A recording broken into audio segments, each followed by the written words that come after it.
اگر آپ کے سامنے کوئی بندہ چھت سے گر جائے یا کسی کا ایکسیڈنٹ ہو جائے یا کسی اور وجہ سے ان کو چوٹ لگ جائے تو آپ ان کو فرسٹ ایڈ کیسے دیں گے؟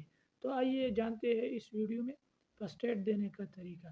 سب سے پہلے میں آپ کو ایک لنک دینا چاہتا ہوں، ورڈز دینا چاہتا ہوں جس کے ذریعے آپ نے اس مریض کو فرسٹ ایڈ دینا ہوگا۔ تو آپ نے جانا ہوگا DRABCDEF تک، ہے کیا DRABCDEF؟ تو فرسٹ آف آل آپ نے ڈی پہ جانا ہے۔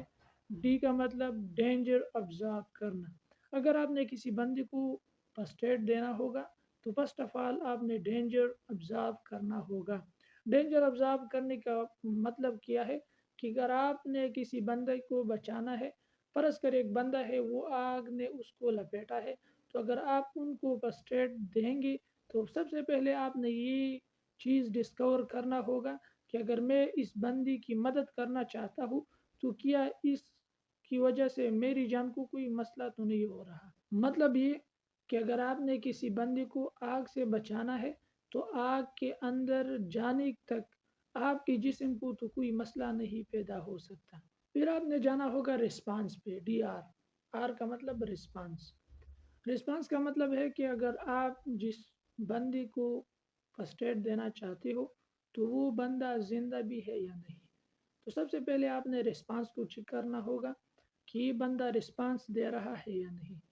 اس کے بعد آپ نے ایئر ویز چیک کرنی ہوں گی، مطلب کہ جو بریتنگ یعنی ایئر کی جو نالی ہے ان میں تو کوئی مسئلہ نہیں ہو رہا۔ اکثر اوقات ہم حادثوں میں دیکھتے رہتے ہیں کہ ایک مریض ہوتا ہے، ان کا جو یہ سر ہے تو وہ بالکل اس طرح ٹیڑھا ہو جاتا ہے، تو جب ٹیڑھا ہو جاتا ہے تو یہ ایئر ویز جو ہے تو یہ بھی ٹیڑھے ہونے کی وجہ سے ان میں مسئلہ پیدا ہو رہا ہے اور یہ بالکل صحیح کام نہیں کرتا۔ تو سب سے پہلے آپ نے ایئر وے کو کلیئر کرنے کے لیے مریض کو ایسی پوزیشن کی کہ وہ بالکل اسٹریٹ پوزیشن ہو کہ ایئر وے میں کوئی مسئلہ نہیں ہو۔ پھر اس کے بعد آپ نے دیکھنا ہوگا بریتنگ کا۔ بریتنگ کا مطلب کہ اگر مریض کی جو سانس ہے تو وہ ٹھیک چل رہا ہے یا نہیں۔ اگر ان میں کوئی مسئلہ ہوتا ہے تو آپ نے ان مسئلے کو کلیئر کرنا ہوگا۔ اس کے بعد آپ نے سرکولیشن پہ جانا ہے کہ مریض کی جو بلیڈنگ ہو رہا ہے اس کو آپ نے پٹی کے ذریعے روکنا ہوگا کہ جو بلیڈنگ ہو رہا ہے وہ زیادہ نہ ہو جائے۔ تو سب سے پہلے آپ نے بلیڈنگ کو کنٹرول کرنا ہوگا۔ آگے ڈی پر جانا ہوگا۔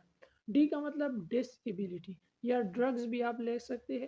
ڈس ایبلٹی کا مطلب جو آپ نے حادثے کے مریض دیکھے ہوں گے کہ ان کی جو ہاتھ ہے وہ کبھی ڈسیبل ہو جاتا ہے یا ان کی جو پاؤں ہے وہ کبھی ڈسیبل ہو جاتا ہے، تو آپ نے ان چیزوں کو کنفرم کرنا ہوگا۔ یا ڈی سے آپ ڈرگز بھی لے سکتے ہیں کہ آپ کے پاس جو پین کلر ہو یا اینٹی بایوٹک ہو یا کوئی بھی ایسے ٹیبلٹ یا ڈرگز آپ کے پاس موجود ہو جو مریض کو وہ آرام دے سکتے ہیں، تو آپ نے اس مریض کو وہی چیز دینا ہوگا۔ اس کے بعد ایکسپوجر پہ جانا ہوگا اور یہ بہت ضروری چیز ہے۔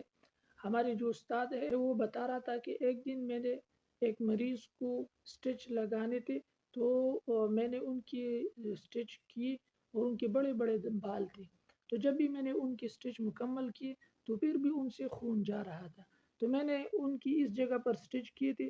جب میں نے دیکھا کہ میں نے سٹچ بالکل صحیح کی ہے تو ان سے یہ خون کیوں جا رہا ہے، تو میں نے جب ان کی بال ادھر ادھر کیے تو اس جگہ پر ایک بہت بڑا جو ہے نا زخم تھا اور میں نے اس کو دیکھا نہیں تھا۔ تو ایکسپوجر کا مطلب یہ ہے کہ آپ نے مریض کی تمام باڈی کو دیکھنا ہوگا کہ باڈی میں کس کس جگہ کو جو ہے نا چوٹ لگی ہوئی ہوگی اور کتنا بلڈ جا رہا ہے، تو سب باڈی کو آپ نے ایکسپوز کرنا ہوگا، آپ نے دیکھنا ہوگا۔ اس کے بعد آپ آتا ہے ایف پر، فورن باڈی۔ یہ بہت ضروری چیز ہے اور بہت اہم پوائنٹ ہے۔ فورن باڈی کا مطلب یہ ہے کہ جب بھی کوئی بندہ اس کے ساتھ کوئی حادثہ ہو جاتا ہے تو جو باہر سے کوئی چیز ان کی بدن میں انٹر ہو گئی ہے تو ان کو کہتا ہے فورن باڈی۔ مطلب کوئی بندہ ہے وہ چھت سے گر گیا تو ان کی جسم میں کسی جگہ پر سریانی کا اندر گھس گیا یا کوئی اور چیز اس طرح باڈی میں گھس جاتا ہے، تو آپ نے یہ خیال کرنا ہوگا کہ اس چیز کو آپ نے نکالنا نہیں، صرف ان سے جو بلیڈنگ ہو رہا ہے اس کو آپ نے بند کرنا ہوگا، ان کو آپ نے نکالنا نہیں ہے۔ اگر آپ ان کو نکالو گے تو ہو سکتا ہے بلیڈنگ بہت زیادہ ہو جائے، یا آپ کا کوئی رگ جو ہے وہ کٹ کرے، یا کوئی ایسا اور مسئلہ بھی پیدا ہو سکتا ہے۔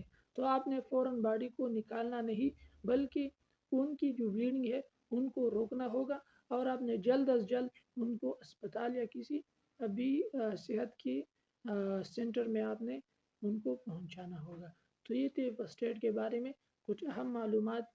تو اگر آپ کو ویڈیو پسند آئی تو آگے دوستوں کے ساتھ ضرور شیئر کیجیے گا۔